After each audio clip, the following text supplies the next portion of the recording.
আপনাদের দুজনকে সাদর আমন্ত্রণ। কাকে দিয়ে শুরু করবো, তুহিন মালিক না গোলাম মাওলা রনি? তুহিন মালিক। আচ্ছা, তুহিন মালিককে দিয়ে শুরু করি।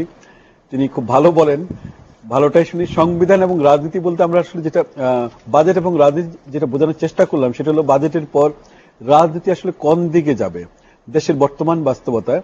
একটা আমরা দেখতে পাচ্ছি কিন্তু কোথাও কোনো ঝামেলা নাই, সংকট নাই, বিএনপির মাঝে মধ্যে প্রেস কনফারেন্স ছাড়া।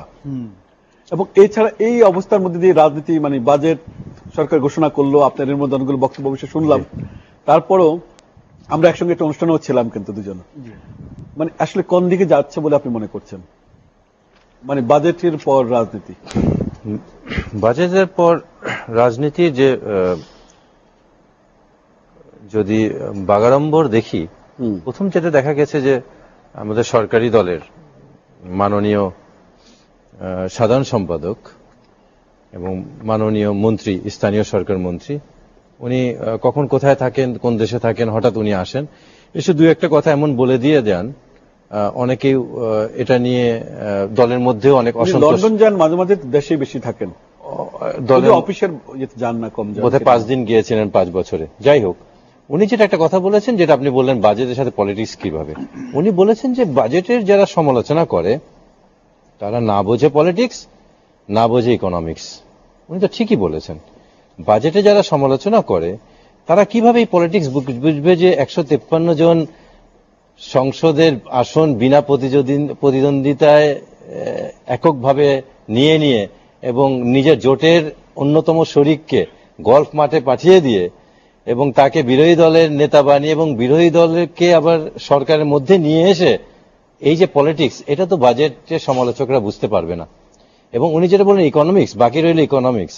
যে দেশের অর্থমন্ত্রী বলে যে হলমার্কের 4000 কোটি টাকা কোনো টাকাই না, সেই দেশে ইকোনমিক্স তো এই বাজেটের সমালোচকরা বোঝার কথা না।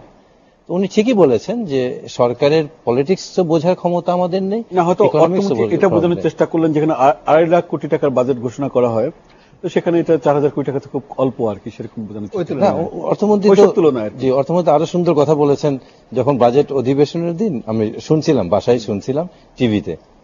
তো উনি একটা খুব ভালো কথা বলেছেন যে 3 বছর পর এই দেশে আর দরিদ্রকে খুঁজে পাওয়া যাবে না।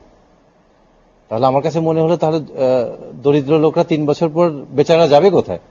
তো আমার কাজের বুয়াটা সামনে ছিল, আমি বলছি একটু সরব বুয়া, একটু আমাকে দেখতে দাও। তো উনি শুনে বললেন, ও সে বললো যে রাবিশ বোগাস, কাজের বুয়া বলছে। তো এই হচ্ছে বাজেটের অবস্থা রাজনীতির সাথে সম্পর্ক। কি বলছে মানে রাবিশ কি বলছে এটা বুঝলাম না, এটা ক্লিয়ার না। বাজেট শুনছে, কাজের বুয়া বলছে রাবিশ বোগাস।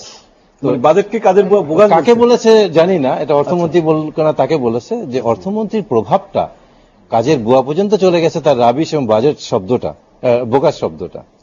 খুব দুঃখ হয় নঈম ভাই যে অর্থমন্ত্রীরা কেন অর্থহীন কথা বলে, আর আইনমন্ত্রীরা এই দেশে কেন আইনসঙ্গত কথা বলে না। যে আইনমন্ত্রী যেখানে বলছে যে জামাতের বিচার নিয়ে, আদার্স নিয়ে, এটা নিয়ে গণজাগরণ মঞ্চও তার বিরুদ্ধে কথা বলেছে।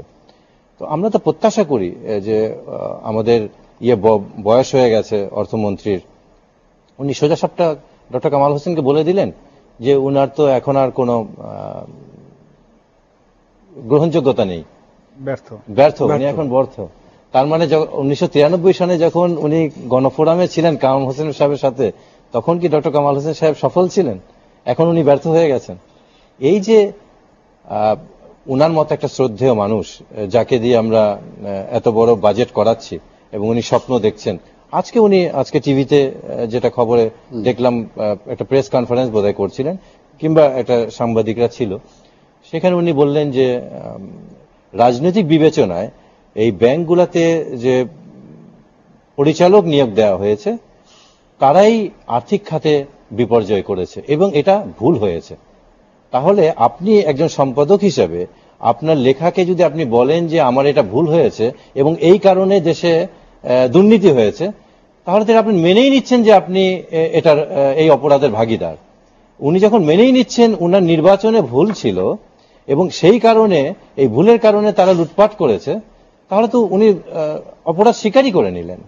তো আমি সেটা বলি না, বলছি যে একজন লোকের বয়স হয়ে গেছে, তাকে দিয়ে আমরা 2.5 লক্ষ হাজার কোটি টাকার বাজেট ঘোষণা করছি, কিন্তু সেই বাজেট কতটুক আমাদের কাজে আসবে, কতটুক দলের কাজে আসবে, এবং যে লক্ষ্যমাত্রা দেয়া হয়েছে যেটাকে কল্পনা বিলাস বলা হচ্ছে, যে দেখেন